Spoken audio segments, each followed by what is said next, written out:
মানুষগুলোর মধ্যে আমি আপনি থাকতে পারতাম। স্বৈরাচার সরকার পালানোর আগে ছাত্র আন্দোলনকে কেন্দ্র করে তারকাদের মধ্যে প্রথম সারিতে ছিলেন অভিনেত্রী আজমেরী হক বাঁধন। আওয়ামী সরকারের বিরুদ্ধে রুখে দাঁড়িয়েছিলেন তিনি। আর সে সময় এই আন্দোলনে দেশের বাইরে থেকেও বড় ভূমিকা রেখেছিলেন পিনাকি ভট্টাচার্য সহ আরও অনেকে। এবার বাঁধনকে নিয়ে ফেসবুকে স্ট্যাটাস দিলেন পিনাকি ভট্টাচার্য।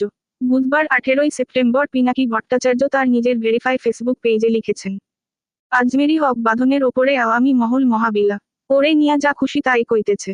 কারণ বাঁধন পক্ষ ত্যাগ করছে। বাঁধন নৌকার লোক বলে বিজ্ঞাপন করছিল।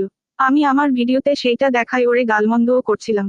বলছিলাম ইন্ডিয়াত গিয়া সিনেমা করো, বাংলাদেশে ঠাঁই হবে না তোমার। এখানেই শেষ করেনি পিনাকি ভট্টাচার্য আরও লিখেছেন, জুলাই আগস্ট বিপ্লবের ইতিহাসের এক মাহেন্দ্রক্ষণে বাঁধন রাস্তায় আইসা দাঁড়াইছিল। গণহত্যার বিরুদ্ধে সোচ্চার হয়েছিল। ওই মুহূর্তেই বাঁধন মহৎ হয়ে ওঠে। বাঁধনের জন্য এই কাজটা খুবই কঠিন ছিল। বিপ্লব সফল না হইলে বাঁধনকে পরিণতি ভোগ করতে হইতো। কিন্তু সে দ্বিধা করে নাই জনতার পক্ষে দাঁড়াইতে।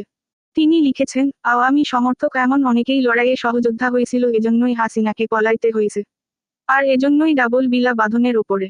কোন ব্যাপার না, ওরা যত বেশি বিলা হবে বাঁধন ফ্যাসিবাদের বিরোধীদের কাছে তত বেশি আপন হবে। ওরা যা খুশি বলুক, ভয় পাইও না, মন খারাপ কইরো না। ইতিহাসের সঠিক দিকে থাকার হিম্মত আর সৌভাগ্য সবার হয় না। এদিকে পিনাকির সেই ফেসবুক পোস্ট নিজের ওয়ালেও শেয়ার করেছেন বাঁধন। ভিডিওটি যদি ভালো লেগে থাকে তাহলে একটি লাইক করে দিবেন। আর যারা এখনো সাবস্ক্রাইব করেননি তারা দয়া করে সাবস্ক্রাইব করে দিবেন। ধন্যবাদ।